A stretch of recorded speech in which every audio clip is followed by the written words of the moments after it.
What's going on, man? Welcome back to the basement.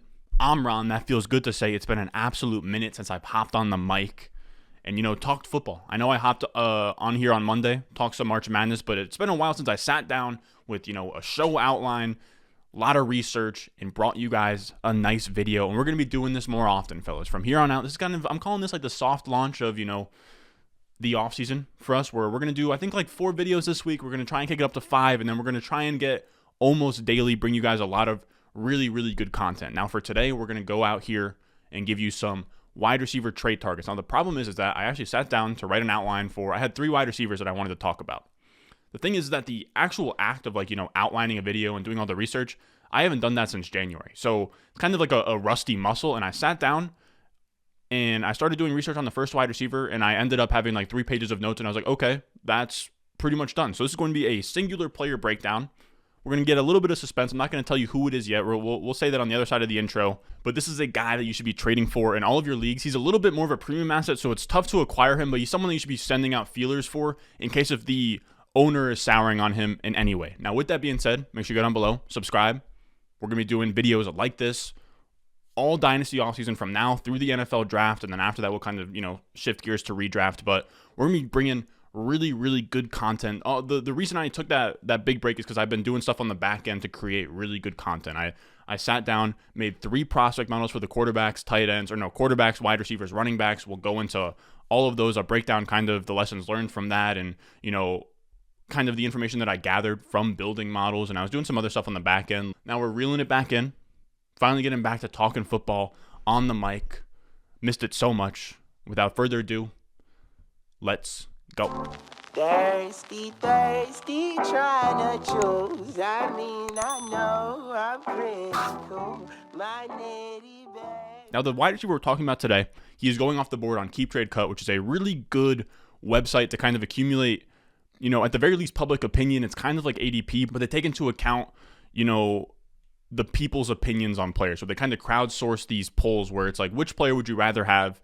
And from there, they kind of formulate these rankings. And it's a little bit better than something like a DLF ADP because they do have real drafts, but it's like 5 drafts. So there's a lot of variance there where there's such a large sample that's a little bit more accurate in my experience. So this wide receiver is going at the 307 as the wide receiver 11 on Keep Trade Cut. In my personal rankings, by the way, on Patreon, patreon.com/Ron Stewart. If you're interested in the rankings, we got a lot of cool stuff going on over there. And I have him as my wide receiver 5 as the 209. So I'm about around ahead of consensus and like 6 wide receiver spots ahead of consensus. And we're going to be talking about DK Metcalf today. And I think that it's an interesting topic because his situation has changed so much, right? There's a lot of these players I could talk about, but not a lot has changed since we last met here. But when we're talking about DK Metcalf, this is one of those players where with the trades and everything that's going on this offseason, he's one of the guys that are directly affected by that. And I think a lot of people are probably going to give takes on, or people probably gave takes on, Russell Wilson, how that affects the Broncos, whatever.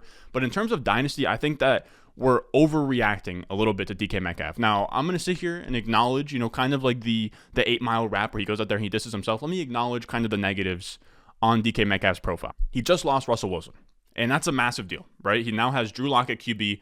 Really, really big downgrade considering that Russ is a Hall of Fame quarterback. I think that that's pretty much consensus at this point. He is uber efficient. He's like bottom 5 in pass attempts every year because the Seahawks don't unleash him, and he still gets 30 touchdown seasons, 20 points per game in fantasy, and he's also one of the league's best deep ball throwers, which is really important for DK Metcalf. Russell Wilson in 2019 and 2020, the last 2 times that he played like a full season, kind of throwing out 2021 because he had that weird finger injury. He comes back too early because he's Russ and he's Mr. Unlimited. And I'm kind of calling 2021 a lost season for Russ at the very least. Now, again, top 5 deep passing grade on PFF in 2019 and 2020. These are throws 20 yards or more downfield. And that's huge for DK Metcalf because that's such a skill set matchup for the two of them, where DK Metcalf was top 5 in those 2 years in deep targets. So that's a pretty big downgrade for DK Metcalf considering that he was top 5 in accumulating those deep targets, 20 yards or more downfield in both of those years. And on his entire career, about 25% of all of his targets ever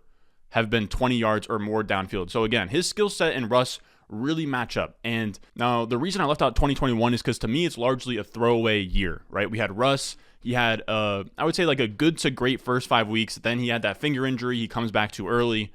And week 10 on, it's pretty clear that he wasn't really himself. He had one of the worst stretches of his entire career. He comes back in his first game against the Packers. He puts up 161 yards, 0 touchdowns, 2 interceptions. That's not a Russell Wilson type stat line. So it was really tough, because I would say Russell Wilson, like an injured Russell Wilson, was almost a bottom 10 quarterback, at least for fantasy purposes. He killed Metcalf's ceiling. DK finished as the wide receiver 22 in points per game, and that's tough when you're talking about a top 5 Dynasty wide receiver. When you have a wide receiver who is in the top 5 in Dynasty, he's ideally, especially in his third year, he's ideally finishing as a wide receiver 1 at the very least. Why am I giving him the benefit of the doubt is the question. He is my wide receiver 5 in Dynasty, and it's because I think his quarterback play tanked his efficiency this year, but in terms of demanding volume and, going out there and performing well, I think that he had, I'm not going to say his best year yet, because obviously his second year was really, really good, but the way that he commanded targets this year was really impressive. This is a guy who operates down the field, right? He has a 12.4 yard average depth of target. He is getting most of his targets past the first down marker. So that's an area of the field that not a lot of quarterbacks target a lot, especially considering that he had a lot of games where he played with Geno Smith. And even with the 23rd highest average depth of target, he had a 27.3% target share, which was 8th in the NFL. His previous career high was 24.1%. That's a really big jump in a year where his quarterback play was kind of iffy. Tyler Lockett was healthy. So to me, that's really impressive. And just for comparison, a guy who had a similar target share but performed a lot better in terms of efficiency, the whole offense was just better as a whole. We have Deebo Samuel, a guy who finished as the wide receiver 3 in points per game, or maybe like the wide receiver 2 in points per game, but he had a 27.8% target share. So literally almost identical target shares. His ADOT was 8.1. His average depth of target, 87th in the league. Now, you can even go to Cooper Kupp. His ADOT also hovers around 8.5, 8.6.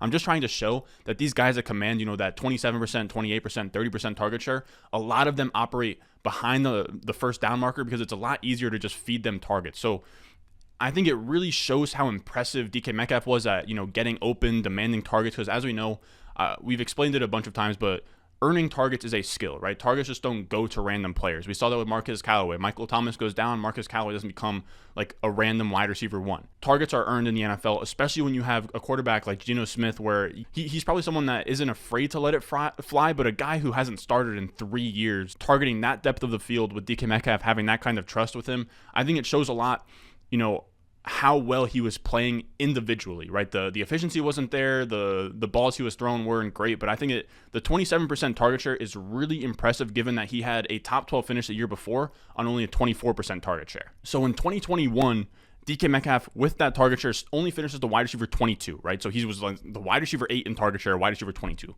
Most of that was because of bad efficiency. Some of that was because the pass attempts were so low. But that's what you're going to get in Seattle until Pete Carroll kind of hires a prolific offensive coordinator or he gets fired. But I wanted to show that even on a low pass attempt offense, if you gave DK Metcalf 27.3% of the targets in his second year, right, where he had a really good efficiency and he had Russell Wilson throwing him the ball the entire year, he would have gone from 14.4 points per game on a 24% target share to 20 points per game on a 27.3% target share. And he would have gone from the wide receiver 22 in points per game to the wide receiver 4. If he just had the same Russell Wilson playing for 16 games, even the Russell Wilson that was bad towards the end of the year in 2020 when they would remember they were really hot for that 8-game stretch and then they kind of cooled off at the end, he would have been wide receiver 4 if this year he had, the usual offense that he's been used to.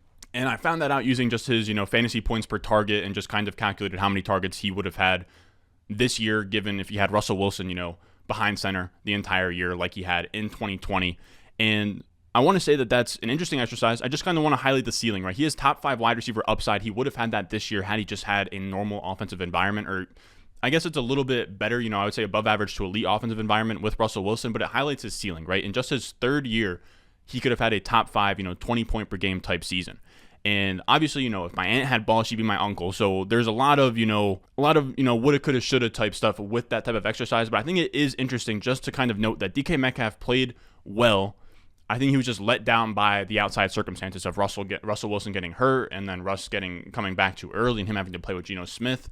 Now, I think that you guys probably hear me say that and then say, how much better is Drew Lock than a bunch of bad games from Russell Wilson, a stretch of Geno Smith, and then a stretch of above average Russell Wilson? And first, I'll say, here's the thing with their quarterback situation. Maybe they do roll with Drew Lock, but I think that I think the market at least is kind of overwriting the uncertainty there at quarterback, because you do have the chance that they add a Gardner Minshew, they could add Jameis Winston, they could add a Marcus Mariota, who I really like. They could even trade for Baker Mayfield. They could, they just got the 9th overall pick from that huge trade. They could get Malik Willis, Kenny Pickett, Matt Corral. There's tons of things that can happen there.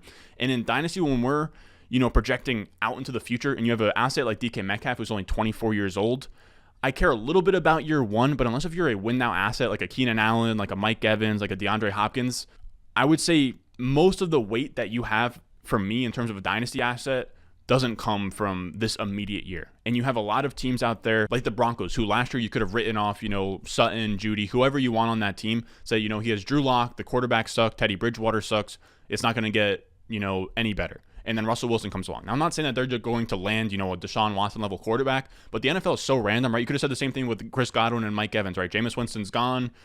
Who knows what's going to happen? Tom Brady comes back. So there's a lot of things in the NFL that are so random. Same thing with the Rams, where you had, Goff to Stafford. So quarterbacks move teams a lot in the NFL. And I think it's a little bit foolish on assets that are 24 years old to act like he now has Drew Lock for the rest of his career, right? There's tons of outs. You have 2023 class that looks good with Bryce Young at the top. So I'm not weighing him down a ton, but I will say, at least in, Drew Lock's defense, it's not the end of the world if Drew Lock was to play 16 games for the Seahawks this year. The offense has weapons, so at the very least, just the yak and players getting open should, kind of help him in terms of efficiency when you have DK Metcalf, Tyler Lockett, Noah Fant all in the same offense. And I also like Drew Lock because he's a sneaky good fit with DK Metcalf as a quarterback that's like Russell Wilson, not in the fact that he's a good quarterback, but in the idea that he attacks the deep parts of the field as often as Russell Wilson does. Of the quarterbacks in 2020 and in 2020 and in 2021, it's of the quarterbacks with over 100 dropbacks over the last 2 years, Drew Lock ranked first in ADOT with 10.4 yards of average depth of target in 2021 and was fourth in 2020 with 9.7. That's deep. He's targeting, pretty much about the first down marker on every throw. He's top 5 in ADOT, so he likes targeting down there, and it's not just that he chucks it down there and hopes for the best. I mean, sometimes that's what happens because he is Drew Lock, but I would consider his deep ball one of the strengths of his game. If you look at PFF, last year was his highest graded area of the field, where he had his highest PFF pass grade there. It was also where all 5 of his big-time throws, they have like this stat called big-time throws, where I don't know how to describe it besides it's a big-time throw according to what the guys saw on tape, but he made all of his best throws in that area of the field, 20 yards or more downfield. He also had 0 turnover-worthy plays on 21 attempts of 20 yards or more. So he was really, I wouldn't say efficient, but he was, above average in the deep areas of the field. It was his best area of the field last year, and he targets that area a lot. So I think, thinking that DK Metcalf's going to come out here and post back-end wide receiver 2 production again is probably a little bit pessimistic. So I think that this is a good matchup of talents in the idea that, DK Metcalf had 24% target share 2 years ago. I think that it would take a quarterback like Drew Lock to sustain a 27% target share again. Now, 27% target share is a lot. He could just, hover probably like the 25.5 to 26%, but that's still, top 10 numbers at wide receiver. But I think a good snapshot to really see what people think of him in 2022, just for redraft purposes and what he can kind of bring you immediately. He's the wide receiver 11 in early redraft ADP on Underdog. You guys know I love Underdog. Promo code Ron. They'll match your deposit up to $100 on there. It's a really cool best ball site. But you can go out there, do early drafts on there, and kind of, you can kind of gauge what people think about these players for the current season, which is pretty valuable in Dynasty to get that information from the market. So the market has him as a fringe wide receiver 1, even with Drew Lock there. This ADP is updated in light of that trade news.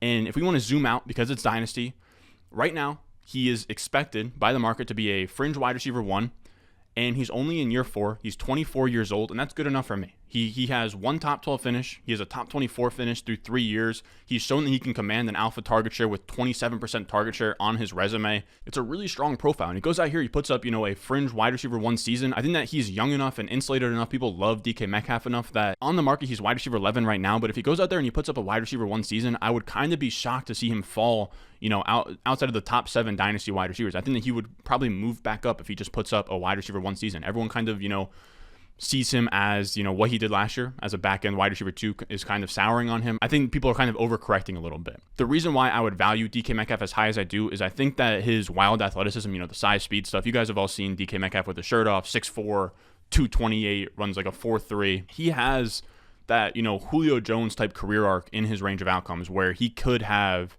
just an absolute dominant stretch, right? All he has to do is he already hit the target share. He hit the spike efficiency in year 2. He hit the monster target share in year 3. The minute that those two collide, you get a 20 point per game season from DK Metcalf and, age 25, 26. And that's really all you're looking for from a dynasty wide receiver. He also has multiple outs, right? I talked about that earlier where they could upgrade a quarterback in the draft. They could get, a wonky trade in the next 2 years. So during, his window of not really turning over to a win now asset, he has plenty of outs to increase his, his value just by the situation getting naturally better, which then brings me to him being my wide receiver 5. And I can't really argue, to firmly put anyone ahead of him besides Debo, AJ Brown, Jamar Chase, and Justin Jefferson. For what it's worth, I have him in the same tier as Tyreek, Cooper Kupp, and Devontae Adams in my rankings.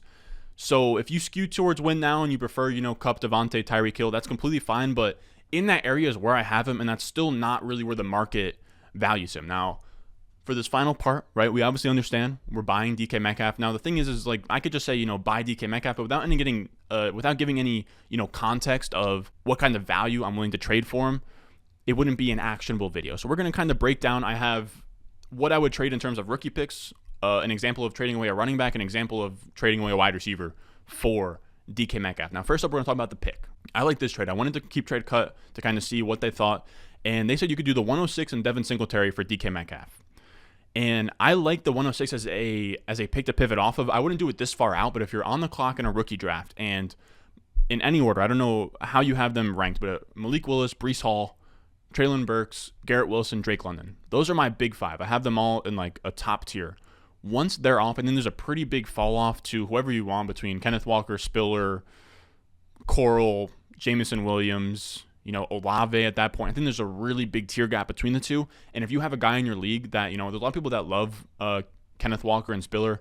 I have them more as late first, and I think that it's a really big drop off from those top 5 to those guys. And if someone wants to come up and trade for him, I'd be doing that all day, where you take the 106, take a like a top 40 running back off your bench, or you could even do like a top 40 wide receiver kind of thing, and you move that for DK Metcalf. I think that's huge. Whatever upside you're getting from Singletary and Walker or Singletary and Olave, it doesn't match up to what DK Metcalf can be for your team for the next 3-4 years. Then at running back, we have Najee for Metcalf in a late second. It's really just Najee for Metcalf plus. And in a vacuum, in the dynasty ranks, I have Metcalf over Najee Harris in a vacuum, but we're always operating in the market, right? I put a big disclaimer at the top of the dynasty rankings. Please don't make trades based off that. I'm not saying that you should trade. I have DK Metcalf like a couple slots ahead of Najee Harris in the dynasty rankings. I'm not saying that you should trade, Najee Harris straight up, because then you're losing on the market. And at the end of the day, you want to have some humility when it comes to fantasy football and not just say, my rankings are my rankings and they're way better than what the market thinks. At the end of the day, the market is the market, and it's like a billion minds compared to just yours. So you can kind of leverage it a little bit and get a plus on the end. So at the very least, you're getting an even value exchange on the market, and you're getting the player you prefer. I talked about that in December, but what it comes down to for me is Najee Harris is valued as the RB3. I think that's a little bit much for a guy that I don't see in his range of outcomes him being. For me to have him as the RB3, and he's also like the 202 in ADP. For me to have him in that range, he would need to have, a legendary type season in his range of outcomes where you could see, a 20 plus point per game like a Jonathan Taylor did this year, like an Austin Eckler. I have a tough time seeing that because he's just not super explosive. And the Steelers didn't really, unless they brought in like a Deshaun Watson or something that could just, really elevate the entire offense, I'd have a tough time seeing Najee get to that spot. Similar to how Eckler has Justin Herbert, so he can kind of elevate him and make the offense more efficient. It gets tough for me. And then also you're staring down the barrel of a guy who, yes, he's in his year 2 season. I think the thing is that everyone's so caught up in what year of his career he's in, right? Najee Harris is in year 2. And I think that's fine for a lot of other positions. The problem is that at running back, age really matters, especially in the market size. As soon as a running back hits 25, the market sours on him. Najee's 24. That's the same age as Josh Jacobs. I think he's older than Josh Jacobs, and if not older, he's only like a month or 2 younger. This becomes a really make or break season for him, where he needs to have a top 5 season, because if he has a fringe RB1 season like Josh Jacobs did in his year 2, his value is going to fall back to the back end RB1s and kind of be in that Mixon, Kamara, Dalvin Cook range. And that's completely fair. I just think that RB3, really towards the top, at 24 years old, it's tough. Now, again, because of that, I would love to flip off of him for DK Metcalf, who's also a 24-year-old wide receiver. And I think that he has an easier path to that difference-making, 20-plus point per game production. And now in terms of the plus, again, I like that late second. So in that probably like 208, 210, 211 range. And that's a fun range in this draft class. I like, Wandale Robinson there, Sky Moore, David Bell. I think Desmond Ridder could fall to that spot. So there's a lot of fun players that could kind of stick around in that late second. I think this is a really deep draft class because of the COVID stuff. So you had a lot of guys, stay the extra year. You have some older prospects, but I think I'd be interested in getting that kind of plus on top of DK Metcalf to ship away Najee Harris. Now for this last one, we're kind of just tearing up at wide receiver, and I think a good candidate for that is Chris Godwin. I don't mind Chris Godwin. My two concerns with him is, one, he doesn't command a big target share. I think on his top 3 wide receiver season he had a few seasons ago, he was only at a 22% target share, which is fine, right? He is a very efficient player. Problem is, over the long run, you kind of want to bet more on a juicy target share, and the problem is he hasn't really shown that he can command a lot of targets. Now, he's going to be really efficient with Tom Brady. The only problem is that I view Godwin as more of a win-now asset, but even if you're a contender, you can't even benefit from his win-now type aspect because of his ACL injury. He's not going to give you difference-making production at any point this season. Maybe by week 10, 11, 12. I just feel burned by the ACL stuff. I mean, Sutton wasn't good last year. Saquon wasn't good last year. I'll do some research on it in the offseason, but it seems like fresh off an ACL, especially a late season ACL, he tore his ACL right before the playoffs. That was a week 18 ACL tear. So it's really tough. It's really tough for me to buy into Godwin as a top 15 wide receiver when you're not going to be sniffing that type of production for another year. And then he, gets another year added on. And then for me, Godwin, I think at that point in time, he's probably valued in the Keenan Allen, Mike Evans, DeAndre Hopkins range, which at that point I'm interested. But I think he's a good candidate. If you can get wide receiver 15 prices and you could, grab a guy like Terrace Marshall, someone who faceplant, or even, if you want to go Terrace Marshall, Joshua Palmer, Nico Collins, any one of those guys, if someone in your league is interested in any of those guys, you add that to Godwin and you can make that work for DK Metcalf, who, is expected to be a top 12 wide receiver this year, and he's 24 and he has higher upside than that. I do that all day. Now, that's going to do it for us today. This ran a little bit longer than I wanted it to be for a single player breakdown, but I will admit I'm rusty on the mic at this point. I don't have that same internal clock. I don't have that same rhythm, so we're going to get the repetitions in. We're going to get better here, but that's going to do it for us today.